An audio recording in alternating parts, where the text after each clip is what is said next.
देख रहे हैं फ्री जनरल मीडिया नेटवर्क। मैं हूं अंसर रुपारी।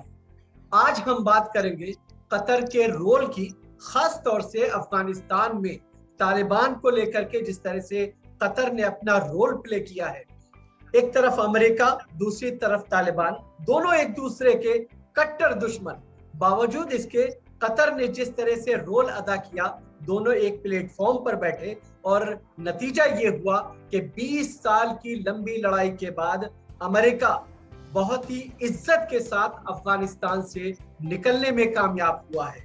और जाहिर है कि कतर यहीं पर नहीं रुका है, बल्कि उसके साथ साथ जब अमेरिका वहां से निकल रहा था तो बड़े पैमाने पर जो विदेशी हैं और खास तौर से जो अमेरिकी हैं, उन तमाम लोगों को बड़े पैमाने पर वहां से उसने निकलने में मदद करी। और उसके साथ साथ हम आपको ये भी बताएं कि अफगानिस्तान से जब अमेरिकी फौजें पूरी तरह से निकल गई तो उसने तालिबान के साथ मिल करके तालिबान की सरकार को हर तरह से सहयोग देने का प्लान किया, हर तरह से कोशिश की। और साथ ही साथ जो ये एक आशंका जताई जा रही थी कि सिविल एविएशन अफगानिस्तान का वो कैसे रन करेगा, चूंकि तालिबान को उस तरह का तजर्बा नहीं है, तो कतर ने अपने आप को आगे पेश किया और सिविल एविएशन सेक्टर में आकर के हर तरह से तालिबान सरकार की यहाँ पर मदद करता हुआ नजर आ रहा है। ये तमाम पहलू है कि आखिर कतर का रोल क्या कुछ रहा है अफगानिस्तान, और खास तौर से जहां जिस देश के अंदर अगर हम देखें स्टेबिलिटी क्रिएट हो जाती है तो ह्यूमैनिटेरियन ग्राउंड पर कतर सामने आया है और खुल करके उसने तमाम लोगों की मदद की है। और ये चीज हमने अफगानिस्तान में देखी, इससे पहले हमने गाजा के अंदर देखी है। तो ये तमाम चीजें हैं, इन तमाम पहलुओं को जानने और समझने की कोशिश करेंगे। साथ ही साथ हम ये भी देखेंगे कि भारत को वहां से क्या कुछ सीख मिल रही है, क्योंकि हमारे साथ एम्बेसडर केपी फैबियन साहब है, फॉर्मर एम्बेसडर हैं, जो कि कतर में लंबे समय तक अपनी सर्विसेज दे चुके हैं। वो हमारे साथ हैं, हम उनका बहुत बहुत स्वागत करते हैं। हमारे साथ राज्यसभा के वरिष्ठ पूर्व नेता और मुस्लिम इंटेलेक्चुअल मोहम्मद अदीब साहब हैं, उनसे हम चीजों को जानने और समझने की कोशिश करेंगे। साथ ही साथ हम आपको अफगानिस्तान की काबुल लेकर के चलेंगे। वहां पर हमारे साथ मोहम्मद अली हकीम यार साहब इंडिपेंडेंट जर्नलिस्ट हैं, वो हमारे साथ जुड़ेंगे। हम उनका भी बहुत बहुत स्वागत करते हैं। तो सिलसिले को आगे बढ़ाएं, काबुल ही हम सीधे चलते हैं। अली हकीम यार साहब, आपसे हम जानना चाहेंगे इस वक्त अगर हम अफगानिस्तान के हालात को आपसे समझना चाहें, क्योंकि अफगानिस्तान के हालात को लेकर के सिर्फ यूरोप नहीं, सिर्फ अमेरिका ब्रिटेन नहीं, बल्कि भारत भी चिंतित है। क्या कुछ स्थिति है, किस तरह से चीजें आगे बढ़ रही हैं? जीवार साहब, बहुत बहुत शुक्रिया। एक्चुअली हालात को लेकर तो चीजें बहुत नॉर्मल है।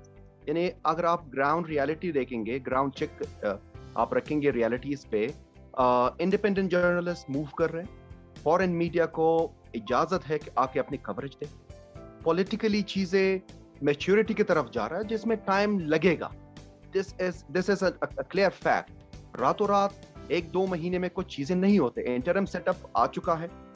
जो फंक्शनिंग, जो मेजर मिनिस्ट्रीज है जिनको अपनी सर्विसेज प्रोवाइड करना चाहिए, सिक्योरिटी के रिलेशंस हो, इंटीरियर हो, फॉरेन हो, ये सब चीजें ऑलरेडी ओपन हो चुके हैं। बहुत लेटली न्यूज यही है कि अभी अफगानिस्तान में जो हमारा फॉरेन मिनिस्ट्री है, उन्होंने जितनी भी एम्बेसडर्स हैं जो अफगानिस्तान में अभी प्रेजेंट सर्विसेज अपना प्रोवाइड कर रहे हैं, वो लोग, और जो नहीं है, जो बाहर जा चुके हैं, सबको इन्होंने इनविटेशन दिया है कि अब दोबारा ये अपने डिप्लोमेटिक काम अपने रिज्यूम कर लीजिए, यानी रिज्यूम होना चाहिए। तो हम चीजें देख रहे हैं कि स्लोली चीजें आगे बढ़ रहा है। हाउएवर, इन चीजों को मद्देनजर रखते हुए कतर के ऊपर जब हम बात करते हैं, एक चीज को हमें मद्देनजर रखना चाहिए कि कतर का उतना ही इम्पोर्टेंस है इस पूरे प्रोसेस में जितना किसी और देश का है। लेकिन कतर ने यहाँ पे बहुत अच्छा शानदार तीर मारा है, और तीर इनका ये है कि जितनी भी देश है, चाहे आप मेगा जायंट कंट्रीज का नाम ले लीजिए, उसमें रशिया हो, उसमें चाइना हो, उसमें वेस्टर्न कंट्रीज हो, ईयू हो, यूनियन, अमेरिका जब यहाँ से एग्जिट कर चुका है, इन सब के बाद अप फ्रंट सीट कतर का है। ये अपने आप में इतनी टाइनी एक छोटा सा स्मॉल कंट्री के लिए इतना इतना जायंट स्टेप लेना इतनी कम समय में अपने से कम नहीं है। आप देख लीजिए जिस तरह ही एग्जिट हुआ है, खुद कतर का एम्बेसडर यहाँ पे पर्सनली हेल्प कर चुका है इवैक्यूएशन में, नंबर 1। खुद यूनाइटेड स्टेट्स ऑफ अमेरिका की तरफ से ये पूरा उनका अपना एतराफ है, कन्फेशन है, वो कन्फेस कर रहे हैं कि कतर का सपोर्ट सिग्निफिकेंट रहा है इनके लिए। यानी जितनी भी इवैक्यूएज हुआ है, सबसे ज्यादा जो लोग इवैक्यूएट हुआ है वो दोहा में गए, कतर में गए। ये देख लीजिए अपने आप में एक बहुत ज्यादा एक जायंट लीप है पॉलिटिकली।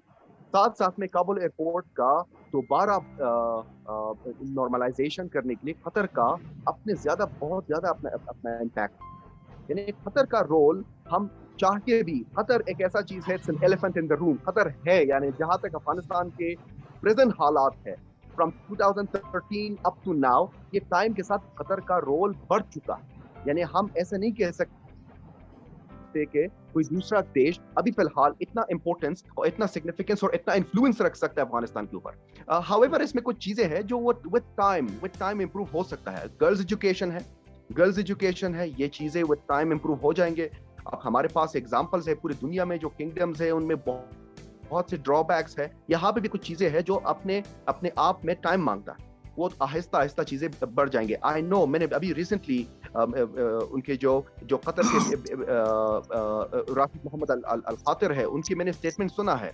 उनके वो वजह है वो बात कि हम गर्ल्स एजुकेशन के ऊपर अफगानिस्तान से और ज्यादा उम्मीदें हैं, जो कि आई बिलीव पर्सनली, मेरा असेसमेंट है कि विद टाइम चीजें आएंगे। लेकिन उसका जो फ्रेम होगा हमारा खुद कल्चरली, जो अफगानिस्तान के जो कल्चरल एस्पेक्ट्स उनको सामने रखने के बाद, उस पैरामीटर को सामने रखने के बाद, फिर हम एक ऐसे सिचुएशन में होंगे आने वाले कुछ महीनों में कि हम देखेंगे कि बहुत पॉजिटिवली चीजें मूव करेंगे। ये जो फुर्सत है अफगानिस्तान में मिलने का, लोग दूसरे देशों को कतर से सीखने का टाइम है। अगर हम देखेंगे 2013 से जब से ऑफिस ओपन हुआ है तालिबान का कतर में, वहां से यहां तक जितनी ज्यादा सिग्निफिकेंस इन्होंने अचीव किया है, शायद ही हालिया तारीख में किसी और देश ने इतना किया हो। अब जबकि एम्फसाइज कतर का हमेशा यही रहा है कि ये नेगोशिएटर का काम करेंगे, इनका काम ये होगा कि किसी का साइड नहीं लेंगे, इनका असल काम यही है कि ये पूरे कॉन्फ्लिक्ट के जितनी भी साइड्स उनके साथ ओपन रहेंगे। आप कतर को देखेंगे, इनका इन्फ्लुएंस सिर्फ अफगानिस्तान में नहीं है। अच्छा, आपने जो है कतर के फॉरेन मिनिस्टर के एक बयान का जिक्र किया। एक चीज हम आपसे ये जानना चाहेंगे, आपने कहा कि जो महिलाएं हैं उनकी शिक्षा को लेकर के जिस तरह से कतर ने अपनी चिंता जाहिर की है, अपनी एक तरह से ये कहा जाए कि नाराजगी जाहिर की है, और ये कहा है कि अगर इस्लाम के मुताबिक ही आपको चलना है तो कतर से सीख सकते हैं। क्या ये माना जाए कि कतर उस चीज को लेकर के जो वो उम्मीद कर रहा था कि तालिबान का जो रिजीम है, जो अपने आप को इस्लामी मुल्क होने का दावा कर रहा है, इस्लामी शरीयत पे चलने की बात कर रहा है, वो कहीं ना कहीं पीछे हो रहा है और तालिबान आगे बढ़ रहा है, शरीयत और इस्लामी जो रूल्स है सरकार चलाने के वो पीछे पड़ गए हैं, जिसकी वजह से इस तरह का बयान सामने आया? जी बिल्कुल वैलिड बात ये है। असल में वैलिड बात, एक पूरा एस्पेक्ट समझना चाहिए। ये जो कतर का आज जो बयान आया है, एक कतर के कॉन्टेक्स्ट को समझना बहुत जरूरी है। कतर 4 साल पहले, यानी 4-5 साल पहले तक अमेरिकन इनको अग्रेसर के नाम देते थे, यानी ये सबसे ज्यादा फंडिंग करते थे टेररिस्ट को। उन चीज को साइडलाइन रखते हुए उसने जितने इंप्रूवमेंट किया है, वो कहते हैं रीजन में पूरा ये प्रॉब्लम इशू करवा रहे हैं। इतना बड़ा इशू जब मिडिल ईस्ट में सॉल्व हुआ, जिसमें कतर का अपना बहुत ज्यादा रोल रहा है, उन्होंने अपने डिफरेंसेस को दूर किया है, दोबारा जीसीसी कंट्रीज में उनका इंक्लूजन हुआ है। तो बड़े काम जब कर सकते हैं, ये अफगानिस्तान में गर्ल्स एजुकेशन छोटे काम है। हाँ ठीक है, ये हम कह सकते हैं कि इसमें कतर का बहुत वैलिड पॉइंट आया है, लेकिन टाइम अभी जल्दी है। ये प्रीमेच्योर स्टेटमेंट्स है मेरे हिसाब से, बिल्कुल प्रीमेच्योर स्टेटमेंट है, थोड़ा इंतजार किए जाने की जरूरत है। एम्बेसडर केपी फेबिन, आपसे अगर हम चीजों को समझना चाहें, जिस तरीके से कतर के विदेश मंत्रालय की तरफ से जो बयान आया, उसमें साफ तौर पे ये कहा गया कि महिलाओं की जो शिक्षा को लेकर के जो तरीका अपनाया जा रहा है वो अफगानिस्तान को बहुत पीछे छोड़ देगा, और उन्होंने यहाँ तक कह दिया कि अगर इस्लामिक रूल्स को ही समझना है तो कतर से बहुत कुछ सीखे जाने की जरूरत है। एक तरह से अपनी नाराजगी यहाँ पर जाहिर की है, आप उसे कैसे देखें? देखिए, मैं कहना चाहता हूं कि कतर का क्रिएटिव डिप्लोमेसी ये बहुत महत्वपूर्ण है। ये हम सब लोग ठीक से देखना है। आप जानते हैं कि 3 साल के ऊपर सऊदी अरेबिया और यूएई और बहरीन कतर को बॉयकॉट किया, याद है? लेकिन कतर ने इनके बारे में कोई बैड वर्ड्स, खराब चीज कतर ने न कहा। कतर ने सिर्फ कहा कि हमारा होप है कि एक दिन सब चीज बैठ कर डिस्कस कर सकता है। कतर ने कहा नहीं, ये जो आपने किया ये ठीक नहीं, ये बुरा है, नहीं। इसके मतलब है कि कतर का डिप्लोमेसी क्रिएटिव है। और अफगानिस्तान में जैसे हमारा दोस्त मोहम्मद अल हकमियत कहा और या अदीब साहब भी कहा, ये है कि अभी अफगानिस्तान में एक रियल प्रॉब्लम है कि विमेन्स राइट्स रेस्पेक्टेड नहीं है। उनको काम पे जाना मुश्किल है, गर्ल्स को स्कूल जाने भी मुश्किल है। सब लोग ये कंडम करते हैं, मीडिया में आते हैं। कतर ने क्या किया? कतर का फॉरेन मिनिस्टर काबुल में था और उन्होंने खुद तालिबान को कहा, देखिए ये ठीक नहीं है, ये इस्लामिक लॉ नहीं है। कतर में भी हम इस्लामिक लॉ इम्प्लीमेंट करते हैं, लेकिन कतर में लेडीज काम करते हैं, लेडीज हायर एजुकेशन में जाती है ना? इसलिए ऐसे बातचीत करना, डिप्लोमेसी से बातचीत करना, ये कतर करता है, ये बहुत महत्वपूर्ण है। ये मीडिया में तालिबान को कंडम करना, ये उसे कुछ फायदा नहीं है। मैं भी विमेन्स राइट्स के लिए है, मेरा विचार है कि जो तालिबान करते हैं ठीक नहीं है, लेकिन सिर्फ पब्लिकली कंडेमनेशन, उससे कोई फायदा नहीं है। उनसे डायरेक्ट कहना चाहिए, देखिए ये हम एक दोस्त के रूप में आपको कहते हैं, ये ठीक नहीं है, आप सोच लीजिए। इसलिए मेरे ख्याल से कतर का क्रिएटिव डिप्लोमेसी बहुत अच्छा है। और जैसे कहा, वो दोहा में उनको एक ऑफिस खोलने के लिए मौका दिया और सपोर्ट दिया, वो कारण से उन्होंने एग्रीमेंट किया फरवरी 29, 2020। और अभी देखेंगे। और मेरे ख्याल से तालिबान को एनकरेज करना है, उनको खुद कहना है जो आप करते हैं, नॉन इंक्लूसिव गवर्नमेंट वगैरह, ये ठीक नहीं है। और ये कहने के लिए कतर, मेरे ख्याल से कतर को ये कह सकता है और उससे अच्छा रिजल्ट, मेरा इच्छा है, मेरा होप है, हो जाएगा। और दूसरे लोग कतर के सामने ये कहना है, इंडिया भी, भारत का फॉरेन पॉलिसी भी मेरे ख्याल से ठीक नहीं था, उसके बारे में बातचीत करेंगे।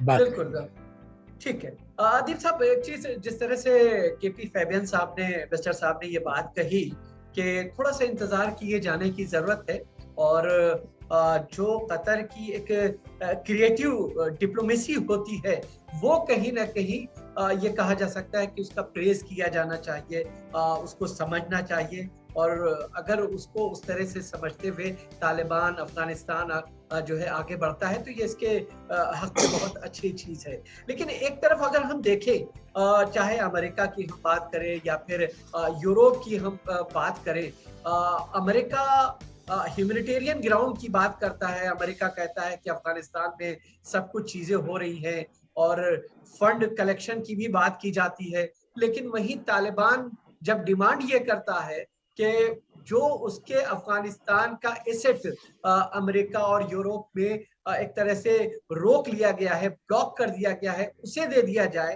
तो अमेरिका उसको नहीं देता है। इसे आप कैसे देखें? देखिए, एम्बेसडर साहब ने जो बात कही है वो बिल्कुल, मैं समझता हूँ बिल्कुल बुनियादी बात है। क्योंकि आपको ये देखना पड़ेगा कि तालिबान में दो ग्रुप इस वक्त, दो सोचें हैं। एक वो सोच है जो दोहा में बैठकर इंटरनेशनल डिप्लोमेसी के जरिए उन्होंने दुनिया को समझा है, और कुछ वो लोग हैं जो पुरानी सोच के तालिबान के पाबंद हैं। तो वो क्लैशेस हैं, इसलिए आपको थोड़ा वक्त देना पड़ेगा, पहली बात। और ये जो दोहा का रोल है, प्रैक्टिकली दोहा ने अमेरिका की मदद की है, क्योंकि अमेरिका यहाँ से भागना चाहता था। 20 साल इसको हो गए। आप कोई जंग फौज से तो हरा सकते हैं, अवाम से कोई फौज नहीं हरा सकती। कोई फौज किसी को नहीं है। आपने बांग्लादेश में भी देखा कि बांग्लादेश में उनकी पाकिस्तान की पूरी फौज थी, अवाम से नहीं जीत सके। यही शक्ल अमेरिका की भी हुई है। तो कोई जो दोहा ने जो रोल अदा किया है, अभी उसका रोल खत्म नहीं हुआ है, क्योंकि दोहा ही एक ऐसा कंट्री है जो तालिबानियों पर और अफगानिस्तान पर वो चीजें दे सकता है जिसका उसने कल बयान दिया है कि भाई आपको आज के हालात में, हम भी इस्लामिक कंट्री हैं, हमने भी, दुनिया की कोई कौम आज के दौर में अगर औरतों के हुकूक छीनती है तो उसको सिविलाइज मुल्क नहीं कहा जा सकता। तो मैं ये समझता हूँ कि ये बहुत जल्दी है, और हमारी हुकूमत जो है वो उसको अभी तक पता नहीं है करना क्या है। एक तरफ उसको तालिबान के जरिए यूपी का इलेक्शन भी लड़ना है, इसलिए उसको मीडिया के जरिए सुबह शाम इस हद तक जाना है कि जो हमारा तालिबान ऑफर कर रहा है, वो ये कह रहा है कि आप अपनी फ्लाइट शुरू करिए, हमारे साथ तिजारत करिए। वो एक रास्ते खोल रहा है।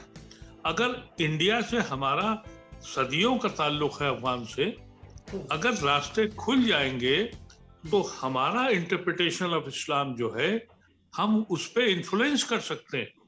लेकिन यहाँ की जो डिप्लोमेसी है आज की सरकार की, वो मेरी समझ से बाहर है, क्योंकि वो इलेक्शन को मद्देनजर रखकर उस तालिबानी इशू को लेकर आज हिंदुस्तान में यूपी के हर इलाके में हर मुस्लिम को तालिबानी क्रिएट कर रहे हैं।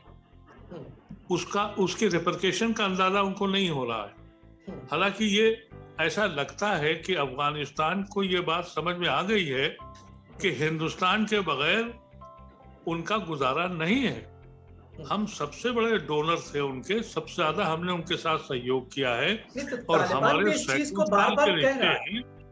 और ये बेहतरीन मौका था हमारे लिए है कि हम उनसे एक चैनल शुरू करके, और जो एग्जैक्टली जो उनके यहाँ अंदर भी एक खलफिशार लगता है, क्योंकि कुछ लोग ऐसे हैं जो कहलाते थे कि भाई ये बहुत प्रोग्रेसिव हैं और उन्होंने अमेरिका के साथ सर्टेन डील की हैं, तो they are bound to compile that deal. जो भी उन्होंने किया है उस पर वो जरूर कोशिश कर रहे होंगे, जिसमें ह्यूमन राइट्स और वुमेन राइट्स और डेमोक्रेसी, ये बुनियादी चीजें हैं जिस पे उनको ये मौका मिला है।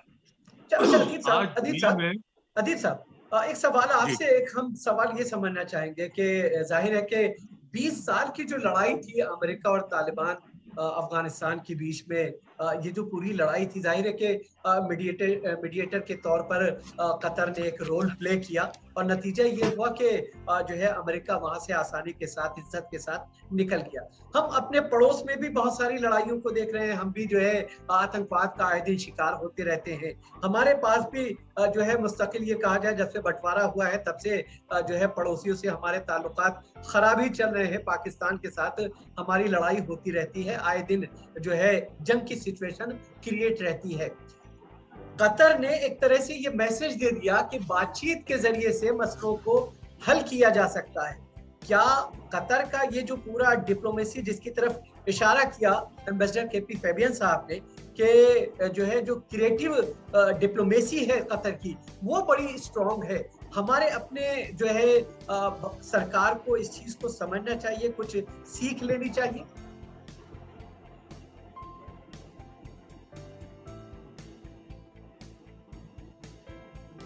अदीब साहब सुन पा रहे हैं आप हमें? अच्छा, मुझसे आपने सवाल किया? जी जी, समझा आपने एम्बेसडर साहब से बात की। नहीं, मैं समझता हूँ कि कतर का रोल जो है हाँ बहुत ही अच्छा था, और कतर के ऊपर मैं समझता हूँ कि अगर कोई दूसरा मुल्क होता, यानी सऊदी अरेबिया का कोई रोल इसमें अब नहीं है, क्योंकि उनकी आपस में मामलात हैं। शुरू के जो पहला तालिबानी रिजीम है, it was sponsored, it was supported by Saudi Arabia. उस वक्त सऊदी अरेबिया ने इस रिजीम को बढ़ाया था, लेकिन कतर ने जो ये स्टैंड लिया है उसमें सर्टेन चीजें इन्वॉल्व की हैं। जब ही अमेरिका भी उनके साथ बैठा है और उसने अपने यहाँ मेजबानी की है, कुछ कंडीशंस तय हुई हैं, और इसके लिए कतर को सराहना चाहिए, क्योंकि जब वहां से आदमियों के इवेक्शन की बात हुई और वहां से लोगों को बाहर निकालने की बात हुई, वहां भी कतर सबसे पहले पहुंचा, और सबसे ज्यादा उसने वहां से लोगों को बाहर किया जो अफगानिस्तान से बाहर जाना चाहते थे।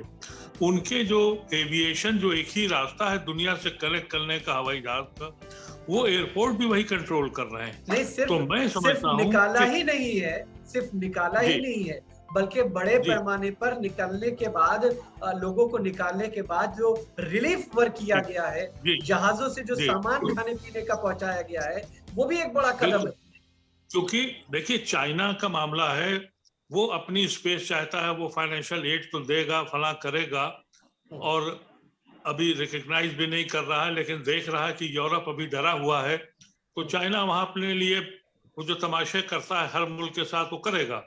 लेकिन जो कंस्ट्रक्टिव वर्क है वो सिर्फ और सिर्फ वो दोहा कर सकता है मेरे हिसाब से। बिल्कुल। अली, आप कुछ कह रहे थे? जी वारिस साहब, 2-3 पॉइंट्स है जिसको मुझे अगर इजाजत मिले कि मैं क्लियर कर सकूं। सबसे पहले पॉइंट ये है कि अफगानिस्तान का लगभग 35 मिलियन पॉपुलेशन है। जितनी भी कंट्रीज है, ये टाइम असल में डिमांड नहीं है, ये टाइम है आगे आने का और सपोर्ट करने का, ताकि यहाँ पे ह्यूमैनिटेरियन क्राइसिस क्रिएट ना। सबसे बड़ा गलती यूनाइटेड स्टेट्स का आप देख लीजिए, उन्होंने अफगानिस्तान का जो पब्लिक एसेट है उसको रोका है। इनका क्या मतलब? इसका कोई सेंस नतीजा ही नहीं बनता। ये तो बिल्कुल वो बच्चों वाली बात है ना, किसी को आपने कुछ खिलौना दे दिया तो बातचीत चला नहीं आपका, उनके साथ वापस लिया। ये तो कॉम्प्लीमेंट करना चाहिए, जितनी भी दुनिया में चाइना को क्रिटिसिज्म मिल जाए, कॉम्प्लीमेंट करना चाहिए चाइना।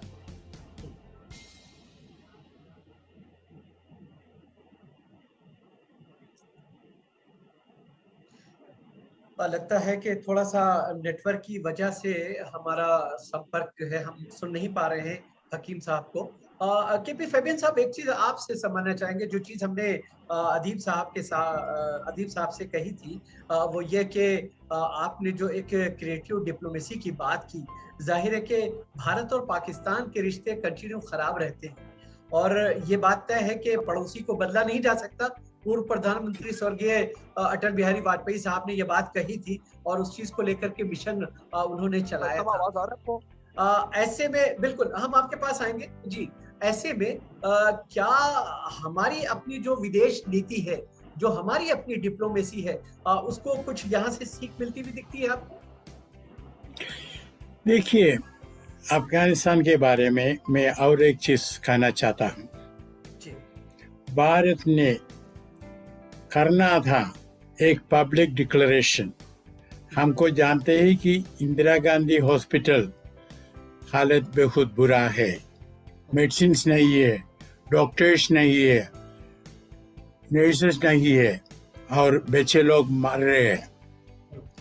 हम डिक्लेरेशन करना था कि अगर यूनाइटेड नेशंस हमको अश्योरेंस देता है दो चीजों में, एक हमारे टीम को सिक्योरिटी, हमारे डॉक्टर्स और दूसरे लोगों को, टू जो औरत लोग काबुल में वो हॉस्पिटल में काम करती थी, डॉक्टर्स, नॉन मेडिकल, कोई बात नहीं, उनको भी उधर आने के लिए इजाजत देना है।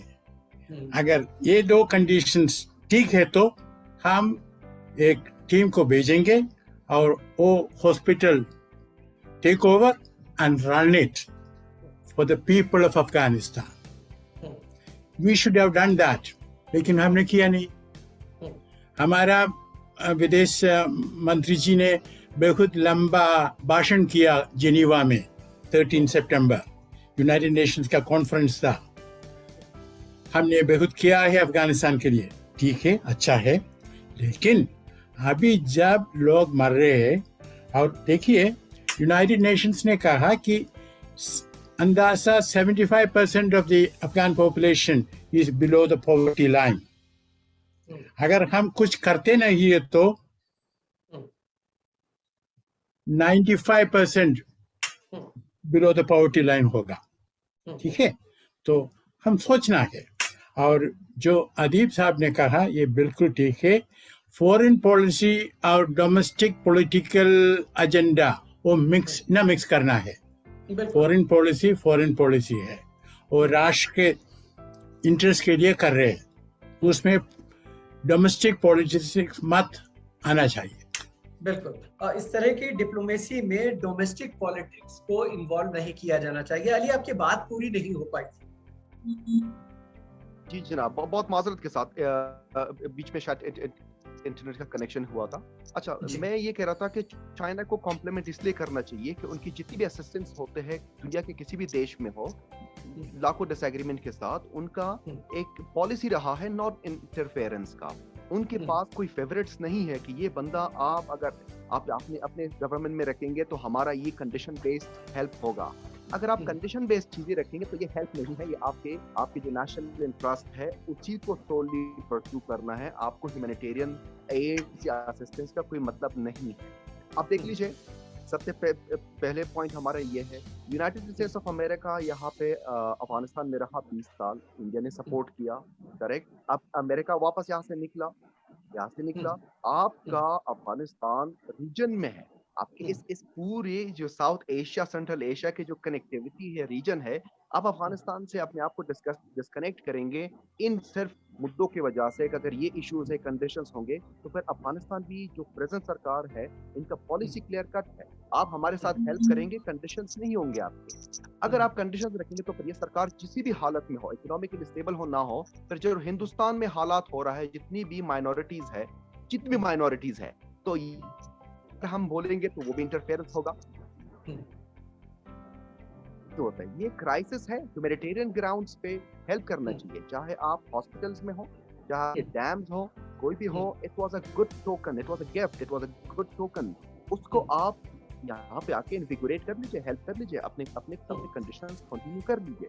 बिल्कुल, जितनी भी कंट्रीज है, सिमिलरली कतर का जो रोल है अफगानिस्तान में, इनकी जो असिस्टेंस है ओवरऑल, इन्होंने अब ये चीज नोट करने का है, जो कतर ने यहाँ पे इंटरफेरेंस नहीं किया है कि आप हमारा फेवरेट्स लेके आइए। अभी क्लियर कट स्टेटमेंट आया है सरकार की तरफ से ताजिकिस्तान को, और सिमिलरली ईरान को स्टेटमेंट्स आए हैं, मीडिया में आप सर्कुलेट हो रहा है आप हमारे अफगानिस्तान को आप अपने एक सूबा, एक प्रोविंस, एक स्टेट की तरह आप प्लीज ट्रीट ना कीजिए। ये अफगानिस्तान इंडिपेंडेंट कंट्री है, इसमें जो भी सरकार आए हैं आप सरकार के साथ उनके साथ इकट्ठा होके आप हेल्प कर सकते हैं किसी भी डोमेन में। It is open for all the country.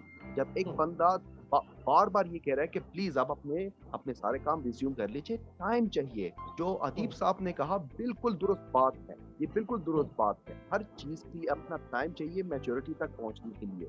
Girls education is very important, ये सरकार खुद भी इसको रियलाइज करते हैं। लेकिन जो इंफ्रास्ट्रक्चर चाहिए, जो अफगानिस्तान की कल्चरल की जो कल्चरली जो अफगानिस्तान की सोसाइटी की डिमांड्स है, जो सेग्रीगेशन होना चाहिए गर्ल्स और बॉयज के लिए, इंफ्रास्ट्रक्चर अवेलेबल नहीं है। यूनाइटेड स्टेट्स ने देखिए, ये ऑक्यूलर विटनेस हूँ मैं इस बात पे, यूनाइटेड स्टेट्स का उतना ज्यादा यहाँ पे जितना दुनिया में दिखाया जा रहा है मीडिया के थ्रू, उतना मतलब उसकी एक अनार के दाने के बराबर भी यहाँ पे उनका कोई भी चीज यानी कोई इन्वेस्टमेंट नहीं है। जितनी भी चीजें थे उन्होंने उठा के लेके गए और जो थे धमाको तोड़ा दिया उन्होंने, काबुल में निकल लिए। देखिए हालात, तो असल में मेरा ये कहने का मतलब ये सिंपल पॉइंट है, इंडिया को आना चाहिए। बिल्कुल अफगानिस्तान, बिल्कुल इंडिया को आना चाहिए। अदीब साहब, लगता है आपको लगता है कि इंडिया का रोल ऐसी सिचुएशन में ज्यादा बढ़ जाता है? बहुत कम शब्दों में क्या भारत का रोल ऐसी सिचुएशन में ज्यादा बढ़ जाता है जिस तरफ अली इशारा कर रहे हैं?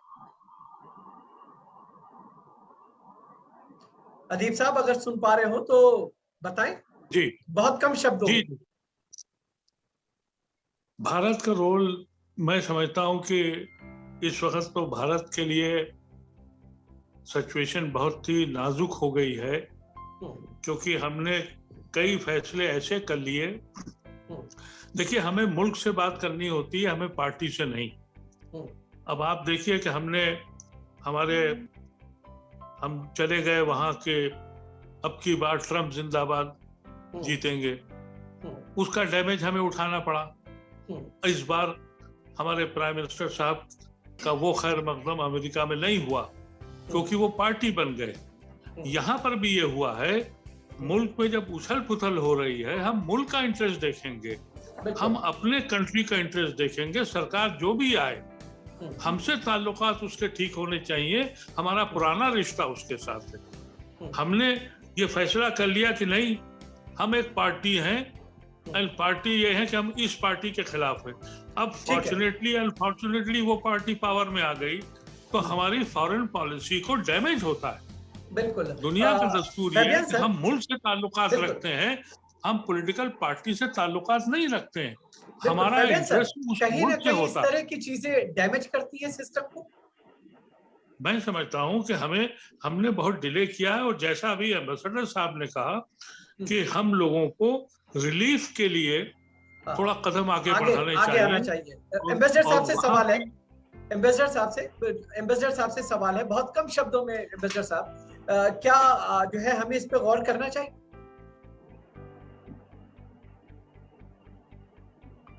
आप मुझे पूछा? जी जी जी जी जी नो, रिपीट कर दीजिए, सुना नहीं है ठीक से। नहीं, जिस तरह से अदीब साहब का मानना ये है कि जब कोई आदमी जो है देश से न बात करके पार्टी के रोल में चला आता है तो उससे कहीं ना कहीं डैमेज होता है, और जाहिर है कि इससे विदेश नीति को नुकसान पहुंचता है, और ये पूरी तरह से सही है। आप इसे कैसे देखें? वो बिल्कुल ठीक है। जैसे मैंने कहा, विदेश नीति, फॉरेन पॉलिसी और डोमेस्टिक पॉलिटिक्स मत मिक्स करना है, अलग रखना है। वो डिप्लोमेसी का फर्स्ट प्रिंसिपल है। दूसरा प्रिंसिपल है, जो पावर में है एक देश में, उनसे हमेशा एंगेज करना है, बातचीत करना है, ना कहना है कि मैं उनसे बातचीत करेगा नहीं। ये ठीक नहीं है, ये डिप्लोमेसी नहीं है। बहुत बहुत शुक्रिया एम्बेसडर केपी फैबियन साहब और अदीब साहब और अली, आपका बहुत बहुत शुक्रिया। आप लोग जुड़े।